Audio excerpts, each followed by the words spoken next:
So a day has finally come. The day that all of us have been waiting for as a reason to start playing Street Fighter V once again.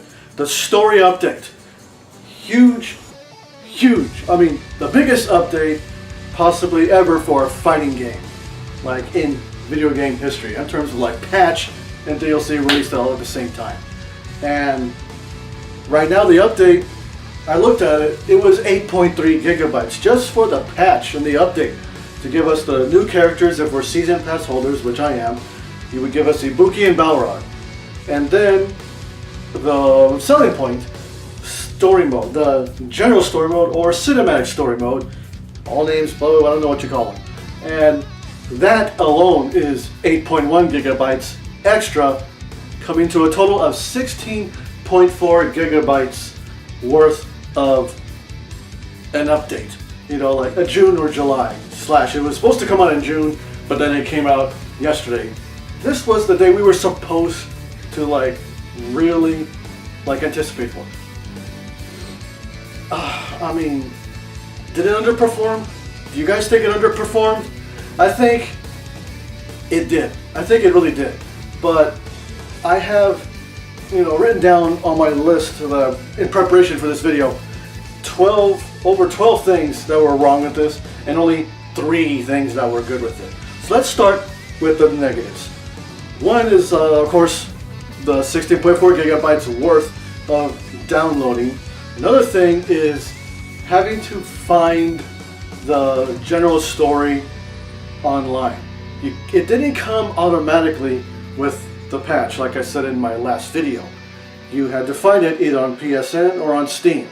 And if you want to know where to go, if you're a PlayStation 4 owner, click the I right here or look in the description. I'll tell you where to find it.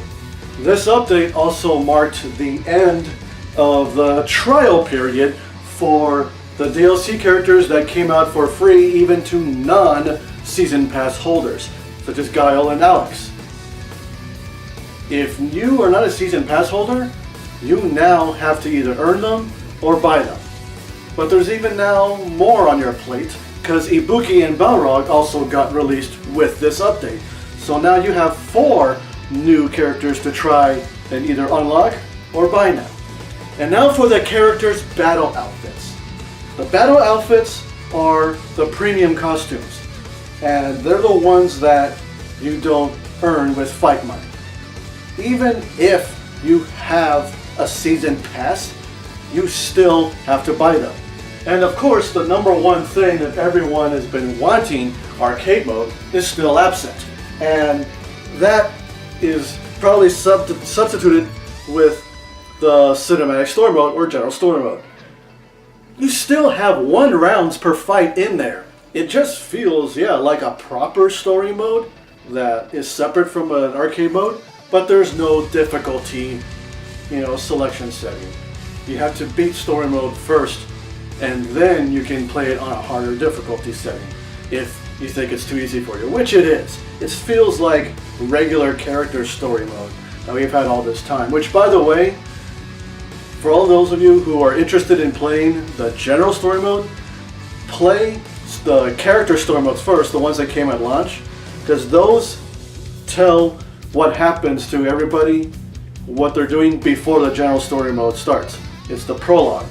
Oh, and I just remembered, back when I was talking about the battle costumes, the battle outfits, that you need to pay even if you're a season pass holder, if you want it for all the characters, it's going to come out to $63.84.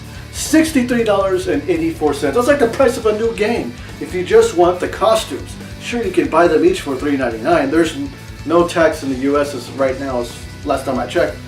I don't know if it's applicable anywhere else, but just $63.84 for all just the battleground costumes.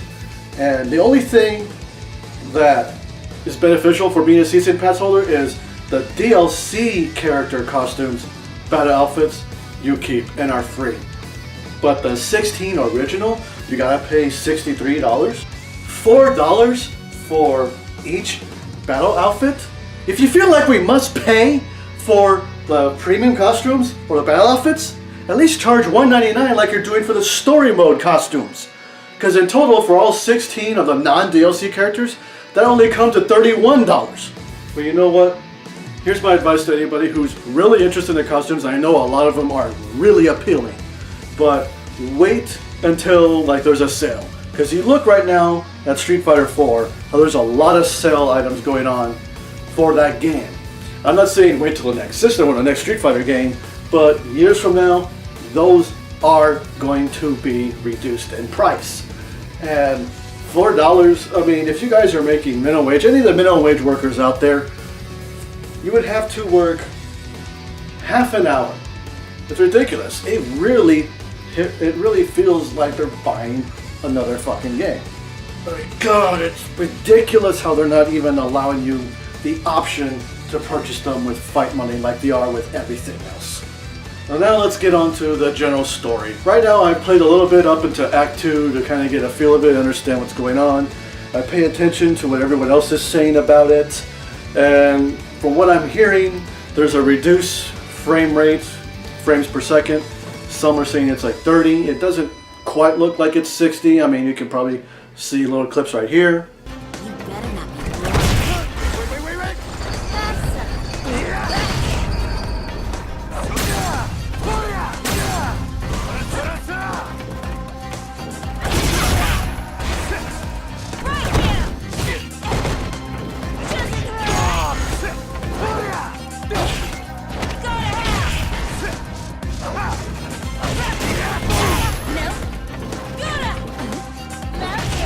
Wait. Why don't you get serious already? Ready?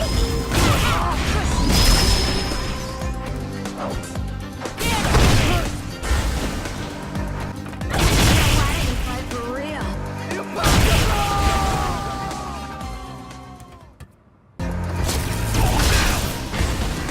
Nothing but a... Not enough. How dare a puppet like you? I'll save a piece. Not enough. How dare a puppet like you? And the nerve tremble! It can't be over! This game came out in February. We're way into July, and Capcom still has not fixed the clipping issues. You see things going in between each other, like Birdie's chains. You have clothing going through people's shoulders, and not to mention like the hair for people who have long hair. Clipping goes hectic with certain animations, and there's even one present in the general story mode. I've heard that the Black Moon's control keys were stolen. I don't know by whom. Perhaps someone betrayed Bison, or a spy infiltrated Shadowloo.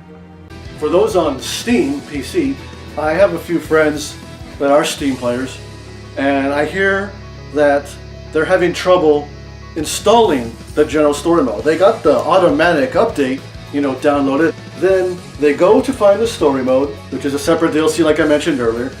They download it, it says ready to install, and they're having trouble getting past that point, getting ready to install, and it's just not installing. That's more of a technical issue. I don't know if Steam's to blame or Capcom's to blame, but it's an issue nonetheless.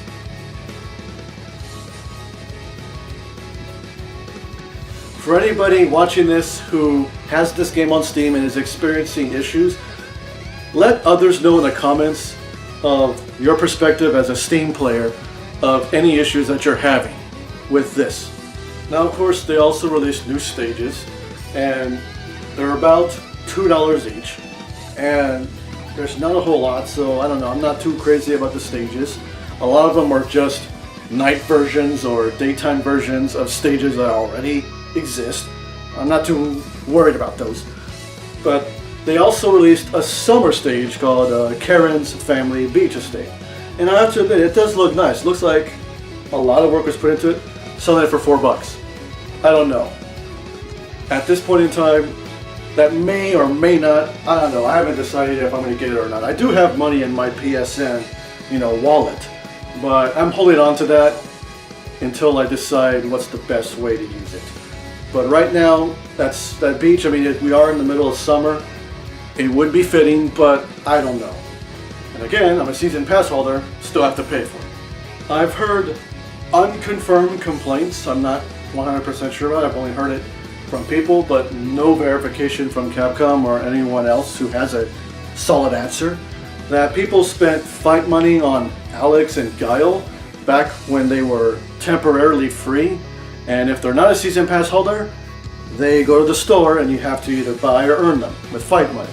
Now the confusion on this is whether or not they spent fight money to unlock them, or maybe they're story mode costumes. I know there were story mode costumes. I paid for Guile's story mode costume during this trial. Even though I'm a season pass holder, you know, didn't exactly come with it. It just became unlockable. And that's probably what they're getting confused about. Because I remember during this trial, up until, you know, July 1st, characters were not yet available in the shop to be downloaded. It was inaccessible. You would click characters on the shop, said this mode is not available. This mode is not available. Go away. Now, as far as I know, that pretty much covers the negatives. What a shitload it was. And now, let's get to the positives, as few as they are. For season pass holders, we do get to keep Alex and Guile, and now Ibuki and Balrog, as well as their premium costumes, like I mentioned earlier. Season pass holders automatically get DLC character premium costumes, which kind of adds fuel to the fire of the 16 original characters, and their premium costumes still have to be paid for even though you're a season pass holder. Now the general story mode, it does give everyone a reason to put their game disc in their disc drive, whether it's a PC or PS4. And as they mentioned in the reveal, it's about a 3 to 4 hour length gameplay feature, the general story mode. And plus it finally tells us the lore of what's going on, like who's the villain, why is everybody doing what they're doing, new character backgrounds. I mean, this is what us as Street Fighter fans liked and wish to see and wish to play. Wish it was done in arcade mode, you know, but we'll see if that happens. I mean, Capcom did say that they're looking into it, quote unquote, looking into it, but that's the most that we've said. And there's only one more good remaining thing. I wish I had a longer list, but unfortunately it is what it is. Juri, I actually have her right here. If they do have another costume of her down the line, I'll probably pick up that figurine of her Street Fighter 5 costume lineup. I don't know which costume lineup you guys would be interested in having it. There's releasing a few. And actually, here's a still of a leak of her costumes that are coming out.